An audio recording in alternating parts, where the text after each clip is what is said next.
Okay, there's a couple of things with that. I think the first thing that I've signed on to is what the Republican conference is the Pledge for America. And the Pledge for America says let's go back to 2008 discretionary spending, and that's non-defense. We want to make sure we exempt defense. That exempts entitlement programs, Social Security, Medicare, Medicaid. It exempts defense, but it focuses on, that's over $130 billion we've increased spending since 2008. And then, so what we're saying is create the pie, a smaller pie, and then have the appropriations committee through the process go through. So it doesn't say we're going to cut a single program as much as they were raised in the last 2 years. What it says, we're going to keep the overall budget to that control. The things that we need to do, I'm working on a bill now, Workforce Investment Act for job training. And when we started looking at it, we were looking at different agencies, or one agency may have 5 different programs that does essentially the same thing, whether it's a program created for people dislocated from work from NAFTA, people just unemployed on unemployment, or people trying to change jobs. There's all these different programs, and I think we need to look through government and find where those duplications are. The one thing that I think if you don't get to entitlements, I think the first thing that I'd like to see is what states across the country are doing on Medicaid, so that we can have the opportunities to because that's the growing side of the budget. Medicaid is a big part of the growth of the budget. It's also a very big part of the health care bill that's going to put states under bankruptcy if we don't get control of the growth of Medicaid. And the way that it works, because I was in state government before, states pay 30%, Kentucky does, and the federal government pays 70%.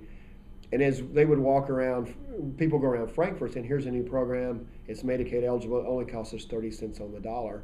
Well, that's an open checkbook on the federal government as well. And I think we have to do one is make sure patients are covered, patients get the care that they need, but in hospitals, because Medicaid funds a lot of rural health care, so we have to be careful with that. But I do believe we're going to have to look at what states are doing. Some states are doing it better than others, and really I think that's one area that we can move forward. Because you hear of, Governor Fletcher used to say there's people that average 12 times a month to the emergency room. I do know of a lady in Bowling Green that called me when I was a state senator when we put a $1 copay. I mean, these are the kind of things, some small copays I think people could pay to lower utilization, unless people really need to go. If they need to go, they go. But a lady, we put a $1 copay on prescriptions, and she called me one time and said, I have to pay $18 a month for prescriptions. And I said, well, I'm sorry, it's only supposed to be $1. And she says, well, is that per prescription? She had 18 prescriptions. So I think we just need to, I think that's an area. And what's been the beauty of our system of government, particularly in areas where states have kind of the lead, because states manage Medicaid, is that you're able to see what are states doing. And when welfare reform, because a lot of states manage welfare, money comes from the federal government, states manage it. In the 1980s and early 90s, the welfare reform program that came with President Clinton and the Republican Congress was really the best practices of states. So I think that's where you get the best bang for your buck in looking at the large part of the federal budget. I mean, we need to take care of discretionary. Right. But a lot of people say, well, what if you don't do anything with entitlements? And I think the first one we need to look at is how we do Medicaid. You mentioned exempting defense spending from those cuts or right. With the rollback to the 98 spending levels. Why exempt defense spending? Well, we are in 2 wars right now. I mean, essentially, Iraq is we're still going to have 50,000 soldiers there. They're not combat. They're not in combat. Now, I don't want to say they're not in an unsafe environment, because they certainly are, and need our thoughts and prayers. Unfortunately, we haven't had a soldier killed in Iraq in over a year. But they're also in Afghanistan. And when the Republican Congress authorized the money in the early 2000s, they didn't fund it. Yeah, they didn't put the revenue behind it to move forward. So I think that what we need to do is make sure that we are safe and secure. And one, the most reason really is that's essential. If you look at what federal government has to do, absolutely has to do, the defense of the nation is important, is there. One of the areas of federal spending that's drawn a lot of attention is earmarks. Mm-hmm. And a lot of times another person's earmark might be labeled pork spending, but if it's coming right. to your community, then it's a necessary expense. How do you where do you stand on earmarks, and how do you as an official draw that line between pork barrel earmarks and Exactly. needed projects. It seems like it's Well, you're right, and the big concerns that you have from people are people with big seniority being able to get projects for anything that they want in their budget. I think we have to reform the process.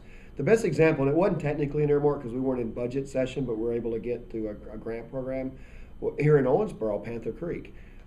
Mike Riney, the county commissioner, called me, or I saw him, and we said we're going to have a big problem because the ice storm. If you remember, all the trash and the debris went into the creeks, created dams, almost like beaver dams as you went out to see them, 19 of them, and they said if we have a big rain, it's going to flood. So we're able to go to FEMA, go to the resource groups, and generate money to clean those out. And I think that was a role of government to do. So if you say we're never going to ask for any earmark, you lose any opportunity to do things that I think most people agree, yeah, that's something government should do to protect its citizenry. Having said that, we have to have a process that's absolutely transparent. That our one thing that I say, anything you ask for an earmark should be on your official website, and every office has an official website so people can go to. What kind of things are my congressman asking for? What kind of things is he voting for? He or her voting for? Because if other people are putting stuff that this budget, even if you've got stuff that in things that you think are very important to your district, I mean the highway bill is revenue flows to Kentucky through the gas tax, and either you can say a portion of that revenue, which is an earmark, will go to US 60 bypass extension.